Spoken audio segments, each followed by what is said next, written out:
Hello good morning friends. வாங்க இன்றைக்கி நம்ம எம்பி விலாக்ஸ் ஆஃப் மலர்விழி சேனலில் பார்க்க போகிறது என்னென்னா சூப்பரான டேஸ்டியான ஒரு பீட்ரூட் அல்வாங்க. அவ்வளோ டேஸ்டியாக எம்மியாக இருக்குங்க. இந்த பீட்ரூட் அல்வா நான் எப்படி செய்கிறேன் என்னோடய ஸ்டைலுன்னு பார்ப்போம் வாங்க. பாருங்கள், மீடியம் சைஸ் பீட்ரூட்டு சின்னதாக 2 எடுத்து தோல் செத்திட்டு தோல் சீவி சின்ன சின்ன பீஸாக நறுக்கி வச்சுருக்கேங்க. இந்த வீட்டில் உள்ள பொருளை வச்சு ஈஸியாக சீக்கிரமாக செஞ்சிடலாங்க. இது எல்லாமே நம்ம வீட்டில் உள்ள பொருள் பாருங்களேன். 2 பீட்ரூட்டும் நல்லா நறுக்கி வச்சுட்டோங்களா. இதோட மற்ற பொருளை என்னென்னு பார்க்கலாம். முந்திரி பருப்பு பாதாம் பருப்பு போடாமல் இன்றைக்கி நான் வேறு எடுத்துருக்கேன் பாருங்கள். என்னென்னா இது வெள்ளரி விதையும் தர்பூசணி விதையுங்க. அதுதான் எடுத்துக்கிட்டேன். 4 ஸ்பூன் நெய் எடுத்துருக்கேங்க. 1 கப்பு சர்க்கரைங்க. ஒரு அரை கப்பில் கார்ன்ஃப்ளவருங்க. இதுதான், இந்த பொருளை வச்சு தான் நம்ம சீக்கிரமாக சூப்பராக செய்ய போகிறோங்க. இந்த நறுக்கின பீட்ரூட்டை மிக்சி ஜாரில் போட்டு 2 தடவை பல்ஸ் மோடில் போட்டு எடுத்தால் சுத்தமாக பீசஸ் இதாகிடும், அரைப்படும். அதுக்கப்புறமா நல்லா 1 டம்ளர் தண்ணியை ஊற்றி நைஸாக அரைச்சி எடுத்து இந்த ஃபில்டரில் ஊற்றி வடிச்சிருங்க. வடித்து எடுத்துகிட்டு இதுக்கு அடுத்தது சின்ன ஃபில்ட்ரு இருக்கும் பாருங்கள், அதை வச்சு அடுத்தது வடிக்கணுங்க. ஏன்னா சுத்தமாக இந்த திப்பையெல்லாம் இல்லாமல் வெறும் அந்த பீட்ரூட் சாறு மட்டும்தான் நம்மளுக்கு தேவை. சரிங்களா. இந்த கார்ன்ஃப்ளவரை என்ன பண்ணணுன்னா ஒரு அரை டம்ளர் 1 டம்ளர் தண்ணியை ஊற்றி அதையும் லம்ஸ் இல்லாமல் கட்டி இல்லாமல் விஸ்க வச்சு கரைச்சி வச்சிடலாங்க. செய்ய ஆரம்பித்தோம்னா கிடுகிடுன்னு வேலையாகிடும். அதனால் எல்லாத்தையும் ரெடியாக எடுத்து வச்சுக்கலாம். நல்லா லம்ஸ் இல்லாமல் கரைச்சி விஸ்க வச்சு அடித்து எடுத்து வச்சுருங்க. இப்போ ஒரு பேன் வச்சாச்சுங்க. வச்சு அந்த பீட்ரூட் சாறு வடித்து வச்சுருக்கோம் இல்லைங்க, அதை இன்னொரு ஃபில்ட்ரு வச்சு வடிச்சிருங்க. சுத்தமாக அந்த திப்பை இல்லாமல் இருக்கணும். அதுக்காக வெறும் தண்ணி, அந்த பீட்ரூட் சாறு தண்ணி மட்டும்தான் நம்மளுக்கு தேவை. அதனால் ஊற்றி வடிச்சிருங்க. வடிச்சிட்டு பேன்லேயே டைரெக்டாக வடிச்சிடலாங்க. வடித்து எடுத்துட்டு நம்ம என்ன பண்ணால் இந்த வடித்து எடுக்கிறீங்களா அந்த சக்கையை தூக்கி போட்டுறாதீங்க. அது யூஸ் ஆகுங்க. எப்படின்னா நம்ம ஃபேஸ் பேக்காக போடலாம், மாஸ்க்கு, ஸ்க்ரப்பரு, அதாவது ஸ்க்ரப் பண்ணுறது ஃபேஸ் ஸ்க்ரப்பராகவும் யூஸ் பண்ணிக்கலாம்.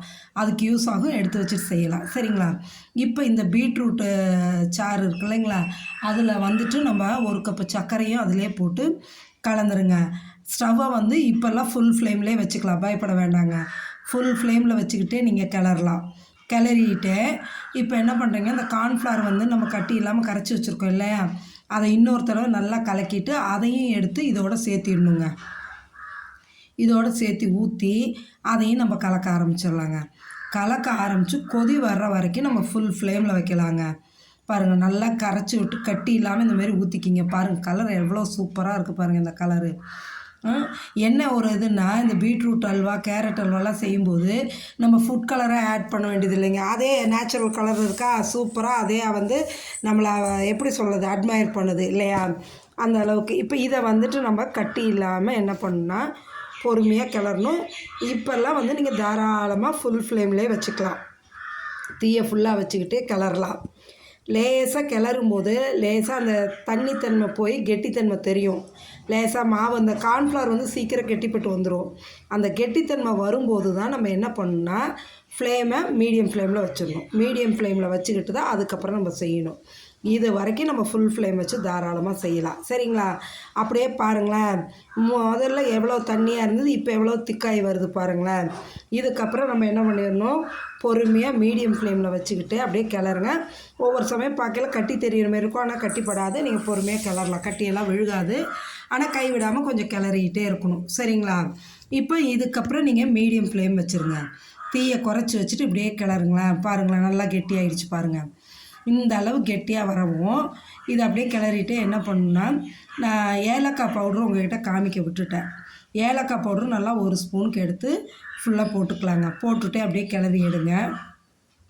கிட்டத்தட்ட ஒரு 3/4 பாகம் உங்களுக்கு அல்வா பதம் ரெடி ஆகிடுச்சுங்க. இன்னும் கொஞ்சம் தான், இதுக்கப்புறம் சீக்கிரமாக வந்துடும். அதனால தான் மீடியம் ஃப்ளேமில் வச்சு நம்ம செய்ய சொல்கிறது. இப்போ என்ன பண்ணால் அந்த ஏலக்காய் பவுட்ரு 1 ஸ்பூனை போட்டுருங்க. போட்டுட்டு நல்லா கிளறி விடுங்க. இது என்ன இவ்வளோ போடுறேன்னு நினைக்காதீங்க. நான் இதில் ஒயிட் சுகர் சேர்த்து தான் பொடிச்சு வச்சுருக்கேன். அப்போ தான் ஏலக்காய் நல்லா மசிஞ்சு வரணுன்னு ஏலக்காயும் சர்க்கரையும் போட்டு பொடிச்சு வச்சுருக்கேன். அதனால தான் நிறையா போடுறேன். சரிங்களா. போட்டு கிளறிட்டு நம்ம அந்த வெள்ளரி விதையும் தர்பூசணி விதையும் வச்சுருக்கேன் இல்லைங்களா, அதையும் எடுத்து இதில் போட்டுருங்க. போட்டு அப்படியே நம்ம கிளறலாங்க. இன்னொரு 5 to 7 மினிட்ஸில் உங்களுக்கு அல்வா ரெடி ஆகிடுங்க. இதே இதில் வச்சு அப்படியே கிளறிக்கிட்டே கைவிடாமல் கிளறிக்கிட்டே சுற்றி சுற்றி எடுங்க. பேனில் ஒட்டாமல் வருங்க. முடிஞ்ச அளவு இந்தமாரி டிஷ் செய்யறதுக்கு அடிகனம் கெட்டியாக உள்ள பாத்திரத்தை யூஸ் பண்ணுங்கள், இல்லாட்டி நான்ஸ்டிக் யூஸ் பண்ணுங்கள். பாருங்கள், இப்போ எல்லா சீடும் போட்டோன்னா நல்லா கிளறி எடுத்துருங்க. கிளறிட்டு இதில் வந்து நெய் வந்து இந்த அல்வா பொறுத்த வரைக்கும் நிறையா இழுக்காதுங்க.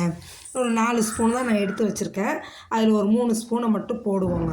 போட்டு கிளறுவோம். இதை நல்லா சீடு எல்லாத்துலேயும் கலந்து வர்ற மாதிரி கிளறிட்டு ஒரு 3 ஸ்பூன் நெய்யை மட்டும் இதில் போட்டு கிளற ஆரம்பிப்போங்க. அப்படியே ஷைனிங்காக சூப்பராக வருங்க. இது பதம் ரெடி ஆகிடுச்சு நம்மளுக்கு. நெய் போட்டாச்சுன்னா அப்புறம் ஒரு 2 மினிட்ஸ் தாங்க, எடுத்துடலாம். இதை போட்டு கிளறிட்டு ஒரு பிளேட்டில் என்ன பண்ணிடணும், நெய் போட்டு க்ரீஸ் பண்ணி வச்சிடணுங்க ஒரு பிளேட்டு. அப்படியே இதை எடுத்து அதில் கொட்டுறதுக்கு நம்மளுக்கு கொட்டிட்டு நல்லா ஆற வச்சிட்டோம்னா நம்ம சூடாக சாப்பிட்றவங்க அப்படியே பவுலில் போட்டு எடுத்து சாப்பிட்லாம். ஆற வச்சு கட் பண்ணி சாப்பிட்றவங்களும் சாப்பிட்லாம். அது நம்ம சாய்ஸ் தாங்க. இப்போ பாருங்களேன், நெய் போட்டாச்சு. இப்போ கிளறும்போது எப்படி வருது பாருங்கள், பேனை விட்டு தானாக அந்த ஸ்பேடோடு சேர்த்து வருது பாருங்களேன். இது வந்து சூப்பரான பதம் வந்துருச்சுங்க. அவ்வளோதாங்க. இதுக்கப்புறம் நெய் வேண்டியதில்லை. நீங்கள் வேணால் உங்களுக்கு இன்னும் நெய் கொஞ்சம் தாராளமாக போடணுன்னு நினச்சிங்கன்னா போட்டுக்கலாம். நான் இந்த 3 ஸ்பூன் நெய்யோடு நிறுத்திட்டேங்க. அப்படியே பாருங்கள் பேனில் எப்படி ஒட்டாமல் எப்படி வருது பாருங்கள். நம்ம கிளறும்போது அப்படியே பேனை விட்டு நம்மளோட அந்த ஸ்பேடோடையே சேர்த்திட்டு வருது பாருங்கள். இந்த சுருண்டு வர பதம் தான் இதுக்கு கரெக்டான பதங்க. இதில் எடுத்து நம்ம அப்படியே வந்து அந்த நெய் தடவி வச்சுருக்க பிளேட்டில் எடுத்து கொட்டிடலாங்க. அதில் கொட்டும்போது பாருங்கள் அப்படியே பேனை விட்டு அப்படியே வழுக்கிட்டு தொப்புன்னு கீழே விழுகும் பாருங்களேன். சூப்பராக இருக்கும். இந்த அல்வா பீட்ரூட் அல்வா அவ்வளவு டேஸ்ட்டாக இருக்குங்க. நீங்களும் செஞ்சு சாப்பிட்டு பார்த்துட்டு எப்படி இருக்குன்னு எனக்கு கமெண்ட் செக்ஷனில் சொல்லுங்கள். ஈஸியாக சீக்கிரமாக வீட்டில் உள்ள பொருளை வச்சு செய்யக்கூடிய ஒரு ஸ்வீட் இதுங்க. சரியா? இப்போ இதை என்ன பண்ணால் ஈவனாக வந்து பரப்பி விட்டுறலாங்க. நான் ஸ்பேடு வந்துட்டு அதுலேயே இதாக இருக்கங்காட்டிக்கு ஸ்பூன் வச்சு அப்படியே தடவி விட்டுறேங்க. நான் நீட்டாக ஸ்ப்ரெட் பண்ணி விட்டுட்டு ஒரு டாப்பிங்ஸ்க்காக ஒரு டெக்கரேஷனுக்காக என்ன பண்ணுறேன்னா, வெள்ளரி விதை இருக்கு இல்லையா, அதில் கொஞ்சம் லேசாக தூவி விட்டுறேங்க. தூவி விட்டுட்டு சூடாக சாப்பிட்றதுனா இப்படியே எடுத்து சாப்பிட்லாங்க. ஆறிச்சுன்னா நம்ம பீஸ் போடுறதுக்கு கரெக்டாக வருங்க. குறைஞ்சது 2 மணி நேரம் ஆறுனாதாங்க அந்த பீஸ் போட்டு எடுக்கலாம். சரிங்களா? பீஸ் போட்டு எடுத்து சாப்பிட்லாம். அது நம்ம சாய்ஸுங்க. இப்போ சூப்பராக மேலே கொஞ்சம் வெள்ளரி விதையை தூவி விட்டுட்டு எடுத்துக்கலாம். இன்றைக்கி நான் வந்து முந்திரி பருப்பு பாதாம் பருப்பு சேர்த்தாமல் இந்த வெள்ளரி விதையும் தர்பூசணி விதையும் போட்டு இந்த பீட்ரூட் அல்வா செஞ்சுருக்கேன். நீங்களும் செஞ்சு சாப்பிட்டு பார்த்துட்டு எப்படி இருக்குன்னு சொல்லுங்கள். மறக்காமல் நம்ம சேனலை சப்ஸ்கிரைப் பண்ணுங்கள், லைக் பண்ணுங்கள், ஷேர் பண்ணுங்கள். சரிங்களா? உங்களோட ஒவ்வொரு கமெண்ட்ஸும் வேல்யூபிள் கமெண்ட்ஸு. சரிங்களா? Okay, thank you viewers.